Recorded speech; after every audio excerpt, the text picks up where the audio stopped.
Donc moi c'est Oscar, j'ai 23 ans, je suis l'un des cofondateurs de la société Egid Power que nous avons créée donc avec ma compagne en août 2022, donc il y a un peu plus d'1 an. Egid c'est une grande histoire pour trouver le nom de l'entreprise. Quand on y réfléchissait à l'été dernier avec Ilana, on n'avait pas d'idée précise de nom d'entreprise, on savait vraiment pas sur quoi partir. Et c'est en discutant avec mes parents, notamment mon père, qui a toujours des idées un petit peu farfelues, et il nous a dit mais c'est évident, votre entreprise doit s'appeler Egid. Alors au début on comprenait pas vraiment pourquoi, on n'avait aucune idée de pourquoi Egid, pourquoi pas autre chose. Et il nous a tout simplement expliqué que Egid dans la mythologie grecque, c'était quelque chose d'important, c'était le bouclier de Zeus qui permettait en fait de récupérer la foudre pour créer l'abondance sur l'Atlas en créant l'électricité à l'infini. Donc en fait Egid ça nous a de suite paru évident et donc maintenant on s'appelle Egid Power parce qu'on permet aux particuliers de produire leur électricité à l'infini. Au début on a monté la société à Valence, tout simplement parce qu'on y habitait. Oscar est originaire de Valence. Je suis originaire de Nîmes et comme je suis une femme, j'ai gagné. Donc nous avons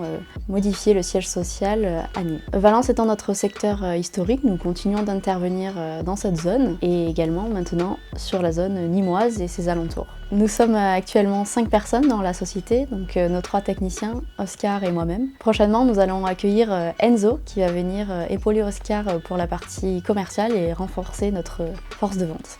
L'activité d'Egid elle est assez simple dans le sens où nous on est vraiment spécialisé dans le photovoltaïque pour les particuliers et les petits professionnels, notamment en autoconsommation ou en vente totale. C'est une activité qu'on a voulu développer notamment parce qu'on avait des techniciens qui étaient surqualifiés dans ce domaine-là, que ce soit Julien, Mathieu ou Vincent, tous ont une grande expérience dans le photovoltaïque. Le chef d'équipe aujourd'hui a presque 17 ans d'expérience dans ce domaine, il a commencé en 2007. Mathieu a plus de 11 ans d'expérience dans le domaine et Vincent a 5 ans d'expérience dans ce domaine-là. Donc pour nous ça semblait être une évidence, on est tous les deux avec Ilana issus du milieu photovoltaïque, donc ça nous semblait être la suite logique des choses de continuer dans cette voie-là. Grâce au savoir-faire de nos techniciens et aux nouveautés sur le marché du photovoltaïque, nous avons aussi récemment commencé à faire des systèmes de stockage physique chez les particuliers, donc notamment avec des batteries Huawei qui peuvent être couplées d'un backup. Donc c'est un système qui demande un grand savoir-faire au niveau électrique et c'est Julien, le chef d'équipe, qui s'en occupe. Ça permet en fait aux particuliers d'être autonomes même en cas de coupure de courant EDF, qui n'est pas possible sans le système de batterie et de backup. Concernant du coup le management ou la gestion de l'équipe, c'était vraiment un point très important pour Ilana et moi quand on a créé notre entreprise. On voulait vraiment une équipe soudée et des gens qui soient investis dans cette structure. C'est pourquoi on a décidé de faire un management très proche de nos salariés, dans le sens où nous sommes en contact tous les jours avec eux, que ce soit avec Julien, Mathieu ou Vincent. On s'appelle le matin pour faire les préparations de chantier, leur donner des mots d'encouragement pour qu'ils sachent que nous sommes là s'il y a jamais un problème sur le chantier. Et puis surtout, ce qui est important, c'est qu'à la fin de chaque journée, on fait le point, savoir s'ils ont rencontré des difficultés, savoir s'il manque quelque chose peut-être pour un prochain chantier. Et on peut aussi du coup prendre la température, savoir si voilà, tout se passe bien entre eux, s'ils sont toujours épanouis dans leur travail, et ça c'est quelque chose de très important pour nous. Et ils nous le rendent d'ailleurs très bien. Et les clients nous le disent que nous avons une équipe qui est soudée, qui aime son travail et qui même des fois par des conditions difficiles ne recule pas. Et ça je pense que c'est grâce notamment au management que nous appliquons au quotidien avec Ilana et ils nous le rendent très bien. Si Egid devait être un mot, ce serait engagé pour moi. Engagé pour nos salariés, pour qu'ils soient épanouis au quotidien. On est engagé pour nos clients pour que également eux aussi soient satisfaits de leur installation, que ce soit par le service administratif qui est géré par Ilana, la partie chiffrage que je vais réaliser et surtout la partie la plus importante, l'installation, donc réalisée par Julien, Mathieu et Vincent. Et on est engagé surtout pour que la société puisse durer dans le temps, pour qu'on puisse, comme on le fait aujourd'hui, s'épanouir pendant encore de nombreuses années. Si Egid était un mot, je dirais ambition. Quand je vois notre parcours, j'en suis fière. On est parti de pas grand-chose, voire de rien. Aujourd'hui, nous sommes une équipe de 5 personnes et intervenons principalement chez les particuliers. Durant l'année 2024, nous allons recruter une nouvelle équipe technique afin de venir épauler cette équipe existante et également développer le marché du photovoltaïque chez les professionnels. Le défi de demain que nous avons avec Oscar, c'est de réussir à grandir tout en gardant cette proximité que nous avons avec nos salariés et de conserver nos valeurs.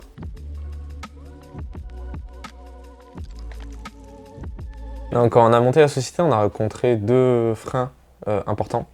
Notamment le premier qu'on a eu, c'était le capital social. On a dû faire une modification au dernier moment du capital social pour travailler avec un acteur. Au final, ça ne s'est pas fait. On avait 22 ans à ce moment-là. Et on a dû du coup prévoir et s'adapter pour pouvoir déposer un capital social de 100 000 € à seulement 22 ans. Donc pour moi, ça c'était le premier frein. Et ensuite, on a eu un deuxième frein qui était très important également.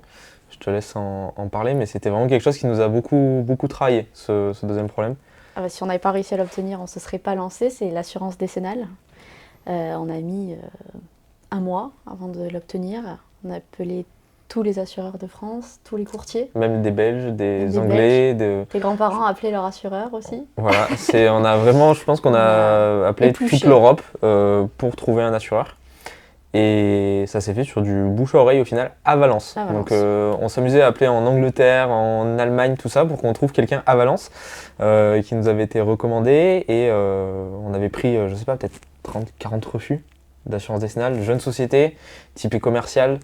Les dirigeants n'ont pas d'expérience technique, donc les assureurs étaient vraiment réticents. C'était des refus catégoriques. On envoyait les dossiers, 48 heures après, on avait un mail, bonjour, c'est pas possible quoi. La SMA, on a fait la demande et on a reçu un mail le lendemain matin, Voilà. au réveil. On se regarde, on dit. Bon bah c'est bon, de toute façon on a l'habitude, un refus 24 heures après, classique. C'était trop rapide. Ouais. Et puis finalement. On ouvre le mail et d'accord. donc c'était Guillaume Thiebaud, d'ailleurs qu'on remercie encore aujourd'hui, de chez LXF à Valence, qui nous envoie un mail en disant bon, j'ai un accord avec la SMA, mais il me manque juste un document, comme ça je vous prépare le contrat et vous venez le signer. Mais de manière très, très simple, quoi, comme si c'était évident qu'on allait l'avoir cette décennale. Et quand on a eu ça, c'était vraiment un énorme soulagement et du coup on le remercie encore aujourd'hui parce que sans lui, bah, il n'y aurait pas d'Égide. L'anecdote en tout cas étonnante d'Égide, c'est la manière dont se sont passés les recrutements. Déjà pour commencer, le premier, hein, Julien. Oui, c'était pas très conventionnel, on l'a recruté à la démolition auto de Paris-Niargues. Donc, voilà, chez mon beau-père. La donc, case de papa. Quand vous dire que quand on l'a appelé, parce qu'on avait reçu son CV sur internet, quand on l'a appelé, on lui a dit bah oui, bah écoutez, nous le CV ça a l'air d'aller, bah, je vous propose un entretien d'embauche à la démolition auto. Et puis il rentrait chez lui, il passait devant, donc on a dit bah on y est, venez si vous voulez. Il a dit ok, mais je suis pas en tenue, je sors de chantier. Je sors de chantier. Ok. Donc il est venu en tenue de chantier, nous on l'attendait dans une démolition auto pour un entretien d'embauche. Voilà. Et au final, bah, ça s'est bien passé. Je crois que 10 ou 15 jours après, il intégrait l'équipe Égide.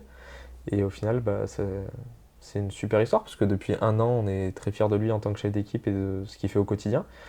Mais c'est vrai qu'au début, ça partait pas de manière... Il nous a pas dit oui tout de suite. Oui, c'est vrai, au début, il nous a dit j'ai peut-être d'autres offres, etc. Bon, je pense qu'aujourd'hui, il est content d'avoir... Il nous a rappelé finalement, et il doit pas regretter, j'espère. Non, on espère qu'il regrette pas, je pense pas. En tout cas, nous, on regrette pas notre choix de l'avoir recruté. Et du coup, comme quoi, des fois, dans des démolitions auto, on ne détruit pas que des voitures, on peut aussi recruter des gens. On a voulu faire une journée cohésion il y a pas longtemps, hein, il y a quelques mois, et on a décidé de faire un paintball. Enfin, on a décidé... Oui, ils ont décidé de faire un paintball, on a accepté. Et sauf que le problème, c'est que vu qu'on est 5, on est un nombre impair, il fallait une 6e personne pour venir faire du paintball avec nous. Donc on a décidé de fédérer mon frère dans l'équipe. Voilà, donc on a invité Rémi, donc mon beau-frère. Qui est très doux. Voilà, qui est une personne vraiment très douce, qui en fait est juste super fort au paintball et qui a fait un tous contre un et qui a juste tué tout le monde, tout le temps. Donc en fait, on est tous repartis avec des bleus. Mes techniciens, j'avais peur qu'on ait 3 arrêts maladie le lendemain parce qu'ils ont pris Il fallait tirer à combien normalement ? Normalement, c'était 10 mètres. Et ça tirait à 50 cm quoi. Rémi, ouais, un bon 50 cm, c'était le max. C'était large quoi. C'est ça. Donc en fait, comment vous dire que moi, quand j'ai vu Vincent se faire tirer dessus, mais à bout portant par mon beau-frère, je me suis dit, mais il travaille demain, il va pas pouvoir faire le chantier. Julien qui est revenu les mains en sang, enfin, je me suis dit, mais c'est pas possible. Toi aussi. Moi aussi, enfin voilà. Donc c'était une super journée cohésion. On avait bien rigolé et on avait bien souffert aussi. Donc merci Rémi pour ta douceur. Et au final, bon, je crois qu'on n'en a pas tenu rigueur avec les techniciens non plus, mais c'était vraiment sympa. Énorme. Ah, mais on était vraiment sans. Hein. Non, mais je te jure, il nous a défoncé. Genre, j'avais des. Mais il s'était. l'habitude, non ? Mais oui, il s'était caché dans une fenêtre, lui. Rémi, il a rentré son bras. Et il a passé le truc comme ça, et ta. Et moi, je prenais tout dans la main, là. Et le gars, il nous avait pas passé de gants, donc je prenais les billes, mais genre, ça éclatait, ça me fendait la peau, là. Et pareil, Julien, il avait un pet là, mais comme ça pendant 2 semaines. Il a gardé longtemps son bleu 2 là. semaines, il a gardé un bleu comme ouais, ça. Ça explose pas ou... Sa femme, elle a dû se dire, mais qu'est-ce qu'il a fait quoi. Enfin, vraiment, c'était compliqué. C'était sur le bassin d'Imois, où nos techniciens avaient très bien travaillé, et ils ont fini le chantier plus vite que prévu. Les clients étaient très contents. Parce qu'il faut savoir que nos techniciens ne mangent pas toujours voilà. le midi, ils ne coupent pas, ils préfèrent rester lancés et finir, on va dire, plus tôt. Tôt. Alors que nous, on leur a dit, mais prenez une pause d'au moins 1 heure, allez manger, enfin voilà, mais ils veulent pas. Ils veulent continuer le chantier parce qu'ils disent que sinon ça les coupe.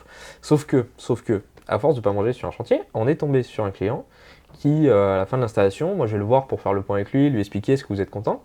Il me dit, bah écoutez, tout va très bien, mais il y a un point par contre, c'est pas possible quoi. Je dis, ah bon, bah mince, qu'est-ce qui se passe, je comprends pas. Il me dit, vos techniciens, ça reste des humains. Vous n'avez pas à les exploiter comme ça. Et moi je comprends pas, je me suis dit ils me font une blague, ils ont dit un truc au client, enfin je sais rien quoi. Et en fait non, le client en fait pensait qu'on interdisait aux techniciens de faire des pauses. Donc du coup hyper gêné. Ils avaient donné un pourboire même, Ils non? avaient donné un pourboire parce qu'ils pensaient qu'on les payait pas entre midi et deux. Enfin c'était vraiment, ils étaient tellement polis et tout qu'ils se sont dit mince ils sont abusés ces pauvres gens quoi. Donc j'ai dû appeler Julien, mon chef d'équipe, avec le client en disant voilà, est-ce que tu peux dire à ce client-là que c'est toi qui décides de pas faire de pause le midi, tout ça. Et Julien du coup est revenu sur le chantier pour dire au client non mais vous inquiétez pas, c'est normal. Donc le client pensait qu'on était Des tyrans. des tyrans, voilà. Alors qu'en fait c'est de leur faute à eux qui font pas de pause. Ce qui est marrant aussi dernièrement, c'est un chantier qu'on a fait également dans le bassin nîmois. Un couple allemand, donc c'est une maison secondaire, alors peut-être que là-bas c'est différent. Il s'approche de Julien, le chef d'équipe, il lui demande si c'est bien le chef d'équipe, alors il dit oui, oui, oui, À la fin du chantier. Hein, à la fin du chantier, À la fin du chantier, on va voir Julien, il demande est-ce que vous êtes bien le chef d'équipe. il dit oui. Et donc elle s'approche de Mathieu et Vincent, et eux ont un pourboire. Julien. Je dis que vous êtes le chef, pas de pourboire. Quand il a dit super, Il aurait mieux fait de dire non, c'est lui là-bas. c'est lui là-bas. Donc voilà, donc ils ont tous les deux eu un pourboire, mais pas le chef. Voilà. Donc c'était assez rigolo. Il est rentré le soir, il a dit c'est super bien passé, mais je suis dégoûté quoi, j'ai pas eu de pourboire. Et ils étaient plus stressés que nous, Ils hein, étaient surtout au lancement. Très très stressés. Hein. Voilà, c'était Nos parents c'est une chose, ils ont voilà. été là, ils nous ont Ils ont- apporté beaucoup de soutien, et les grands-parents c'était encore... un cran au-dessus. Vu Voilà. qu'ils étaient loin, ils s'inquiétaient beaucoup plus. Voilà, mais en tout cas, voilà, non, que ce soit mes parents ou mes beaux-parents, qui d'ailleurs ont été ultra présents pour nous aider dans le début des gîtes, donc encore une fois, un grand merci à vous. Merci. Et après, on va avoir plusieurs personnes à remercier. Moi, je pense, pour commencer, nos deux premiers clients. Oui. Donc, pour les citer, donc c'est Monsieur Rampa. Et ma cousine et mon cousin Sandra et Sylvain qui nous ont fait confiance dès le début également. Voilà, donc ça a été nos deux premiers clients. Donc, ils nous ont fait confiance et ils n'ont pas eu peur de se lancer avec nous. Et donc ça, on voudrait vraiment les en remercier parce qu'aujourd'hui, on a dépassé la centaine de clients, mais on a commencé Ça nous par a eux. donné Donc, une impulsion positive. On s'est dit, ça marche, quoi, on est c'est ça. content et on ça, a ça y est, réussi. c'est parti quoi. Ça y nous est. a vraiment permis de nous lancer. Et aujourd'hui, d'être là où on en est. Merci pour la confiance que vous nous avez accordée. On est vraiment bien lotis chez Egide et pourvu que ça dure. Hein. Force à vous les patrons, continuez comme ça.